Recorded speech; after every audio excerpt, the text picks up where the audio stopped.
Naku po mga kababayan, sumabog na nga sa galit itong si Congressman Pulong Duterte dito kay Senate President Tito Soto. Nako, mga kababayan, kikilabutan ka dito sa pahayag ni Congressman Pulong Duterte dito sa pahayag ni Tito Soto. Tungkol nga ito sa ginawa sa kanya ng isang grupo na kinasuhan ng indirect contempt sa Korte Suprema, mga kababayan. At nagtataka daw siya, mga kababayan, wala akong ginawang act na ganun. Indirect contempt. Sabi niya, I simply express a disagreement with the court decision that is protected speech under Art 3, Section 4 of the 1987 Constitution. So, pumalag naman si Representative Paulo Duterte, mga kababayan. Sabi niya dito, so kung ordinaryong vlogger, madaling i-contempt. Pero kung Senate President, magpa-impeach the justices by biglang I simply express disagreement. So, di ba mga kababayan, nung nakaraan, matindi itong pahayag ni Soto sa mga justices ng Supreme Court at hindi niya nagustuhan yung desisyon patungkol nga sa impeachment laban kay VP Sara Duterte. So, unconstitutional na nga ang ginawa ng Supreme Court pero hindi niya po ito nagustuhan at gusto niyang baguhin ang Constitution sa pamamagitan ng charter change, mga kababayan. So, tila hindi naman nagustuhan ng Korte Suprema at ng mga ilang grupo ng mga abogado at nag-file nga ito ng indirect contempt sa Korte Suprema. Ayan na, dumadami na ang kaaway nito ni Tito Soto. So, basahin po natin ang balitang ito, ang saang balita ngayon. Ayan. So, ito po, mukha kang iritado at ignorante. Pulong kay Tito Soto. Nako, tinawag na iritado, mga kababayan, at ignorante si Tito Soto. So, ito yung mainit na palitan, no? Mainit na pahayag ni Kong Pulong Duterte dito kay Senate President Tito Soto. Sabi niya dito, uminit ang palitan ng pahayag sa pagitan ni Senate President Vicente Tito Soto III at Davao City Representative Paulo Duterte kaugnay ng indirect contempt petition na inihain laban kay Soto sa Supreme Court of the Philippines.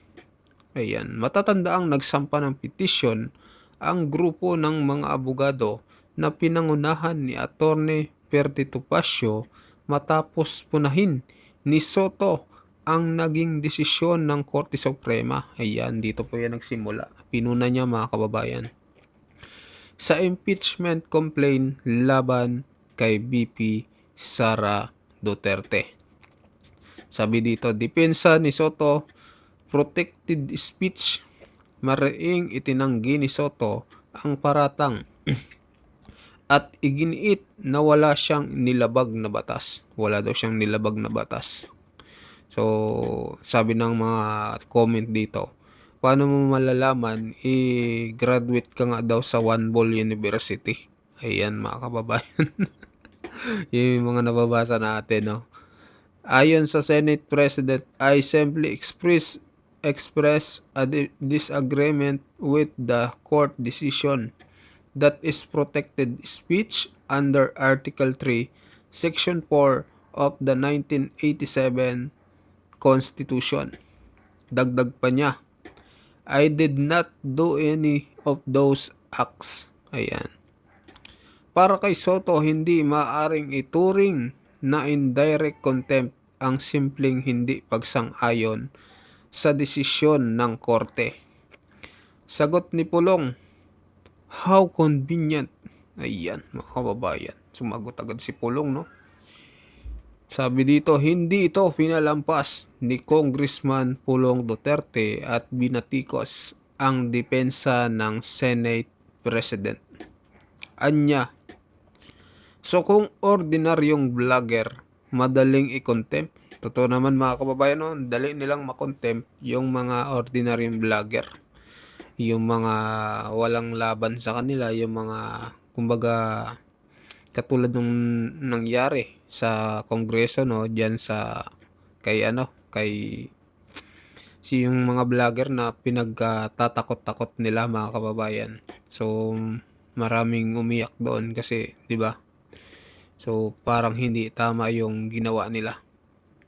So parang ganun yung gustong mangyari ni Congressman Pulong Duterte. Kung ordinaryong vlogger daw, madaling i-contempt. Tapos sabi niya pa, pero kung Senate President magpa-impeach the justices by biglang I simply express disagreement. How convenient. Ayan mga kababayan. So may sinabi pala si si Tito Soto na ipapa-impeach ang the justices. Totoo kaya ito? Ayan. Binigyan din niya ang kahalagahan ng separation of powers. Ayan. Separations of powers is not optional. Dili ini bupay nga pilion lang nimo kung unsay lami. Ayan. Sabi dito ni Kung Pulong Duterte, hindi daw ito bupay na pipiliin mo lang kung sino yung masarap. Ayan. The judiciary is not your committee hearing nga. Pwede nimo i-grill kung di ka ganahan sa ruling. Ayan. Pwede mo daw anong tawag dyan? Iihaw kung hindi ka ginaganahan sa ruling. Sabi pa, hindi optional ang separation of powers. Hindi ito parang buffet na pipili ka lang ng gusto mo. Hindi rin committee hearing ang hudikatura na pwede mong ihawin kapag hindi mo gusto ang desisyon. Ayan mga kababayan. Pinuna rin niya ang pagtawag ni Soto sa kaso bilang nuisance suit. Ayan. Ano pa yung nuisance suit mga kababayan? So comment nyo nga sa baba kung ano yung nuisance suit. Calling it a nuisance suit doesn't make you sound constitutional. It makes you sound irritated and ignorant. Ayan. Nako, tinawag na irritated and ignorant. Ang pagtawag dito sa nuisance suit ay hindi nagpapakita ng ikaw ay makakonstitusyon. Mukha ka lang iritado at ignorante. Nako, matindi mga kababayan, tinawag na iritado at ignorante. Babala sa free speech at pananagutan. Ayan mga kababayan, grabe matindi itong pahayag ni ni Kong Pulong Duterte. So basahin pa natin yung iba, mahaba ito. Dagdag pa ni Pulong, may hangganan ang kalayaan sa pananalita, lalo na para sa matataas na opisyal. So, ito naman mga kababayan, talagang may hangganan.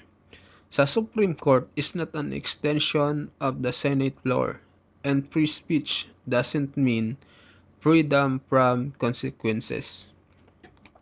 Hindi extension ng Senado ang Korte Suprema at ang free speech ay hindi nangangahulugang walang pananagutan. Hinamon din niya si Soto na umakto bilang tunay na leader.